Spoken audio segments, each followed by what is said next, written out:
1920 August 1 US സംസ്ഥാനമായ വിർജീനിയയിലെ റുവാനോക്ക് എന്ന പട്ടണത്തിൽ ജനിച്ച ഒരു African American സ്ത്രീയായിരുന്നു Henrietta lakhs.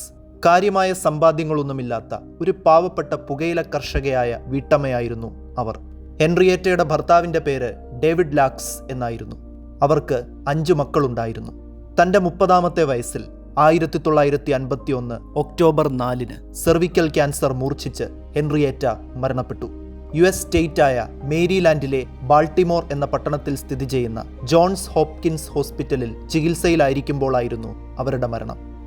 Johns Hopkins ഹോസ്പിറ്റലിൽ ചികിത്സയിലായിരുന്ന സമയത്ത് ഹെൻറിയേറ്റയുടെ ശരീരത്തിൽ നിന്നും ശേഖരിച്ച ക്യാൻസർ കോശങ്ങളുടെ സാമ്പിളുകൾ അവരുടെയോ കുടുംബാംഗങ്ങളുടെയോ അറിവില്ലാതെ ആശുപത്രി അധികൃതർ ഗവേഷകർക്ക് കൈമാറി. ഗവേഷകർ ഹെൻറിയേറ്റയുടെ ക്യാൻസർ സെല്ലുകളെ പരീക്ഷണശാലയിൽ വളർത്തിയെടുത്തു. ആ ക്യാൻസർ സെല്ലുകൾക്ക് അവസാനമില്ലാതെ വിഭജിച്ച് പെരുകാനുള്ള കഴിവുണ്ടായിരുന്നു. ഹെൻറിയേറ്റ മരിച്ചിട്ട് ഏകദേശം 73 വർഷത്തോളമായി. പക്ഷേ ഇന്നും ഹെൻറിയേറ്റയുടെ ക്യാൻസർ സെല്ലുകൾക്ക് ജീവനുണ്ട്. അവ ഇങ്ങനെ പെറ്റുപെരുകിക്കൊണ്ടേയിരിക്കുന്നു. ലോകത്തിൻ്റെ പല ഭാഗങ്ങളിലായി ക്യാൻസറുമായി ബന്ധപ്പെട്ട അനവധി പഠനങ്ങൾക്കായി ഈ കോശങ്ങളെ ഗവേഷകർ ഉപയോഗപ്പെടുത്തി. ഹെൻറിയേറ്റ ലാക്സ് എന്ന പേരിൻ്റെ ആദ്യത്തെ അക്ഷരങ്ങൾ കൂട്ടിച്ചേർത്ത് ഗവേഷകർ ആ സെല്ലുകൾക്ക് ഒരു പേരിട്ടു: ഹെല സെൽസ്. ഹെൻറിയേറ്റയുടെ ശരീരത്തിൽ നിന്നും അൺഎത്തിക്കൽ അഥവാ അധാർമികമായി അടർത്തിയെടുത്ത ഹെല സെൽസ് പിന്നീട് ലോകപ്രശസ്തമായി. ലോകത്തെമ്പാടുമായി പല കണ്ടുപിടുത്തങ്ങൾക്കും അത് നാന്ദി കുറിച്ചു. പരോക്ഷമായി പലരുടെയും ജീവൻ പോലും രക്ഷിച്ചു. പലരെയും പ്രശസ്തരാക്കി, സാമ്പത്തികമായി സുരക്ഷിതരാക്കി. എന്നിട്ടും ഇതുകൊണ്ട് ഹെൻറിയേറ്റയുടെ കുടുംബക്കാർക്കാർക്കും തന്നെ യാതൊരുവിധ പ്രയോജനങ്ങളും ലഭിച്ചില്ല. അവർ പട്ടിണി തന്നെ രുചിച്ച് ജീവിച്ചു. ഹെൻറിയേറ്റ ലാക്സിന്റെ ജീവിതത്തെയും മരണത്തെയും മരണാനന്തര സംഭവങ്ങളെയും അടിസ്ഥാനമാക്കി റബേക്ക സ്ക്ലൂട്ട് എഴുതി 2010 പ്രസിദ്ധീകരിച്ച പുസ്തകമാണ് the immortal life of Henrietta lakhs. 2011 national academic communication award നേടി ഈ പുസ്തകം.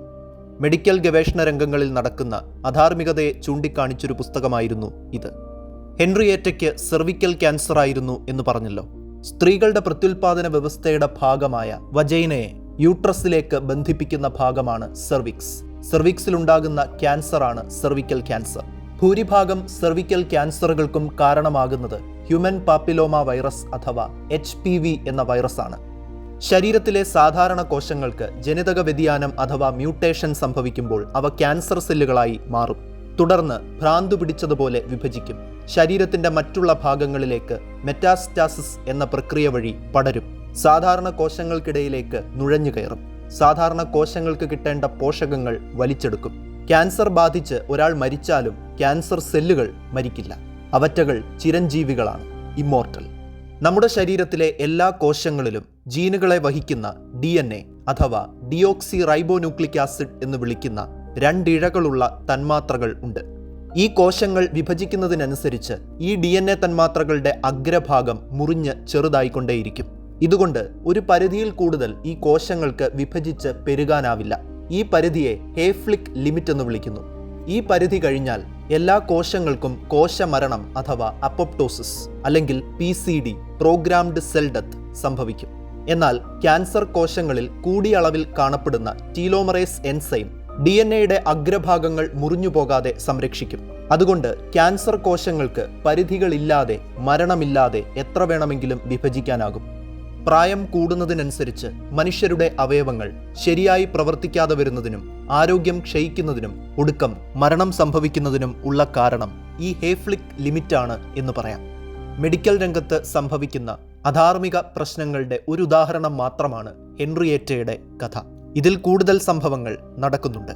അതിൽ ചിലത് മാത്രമേ നമ്മൾ അറിയുന്നുള്ളൂ.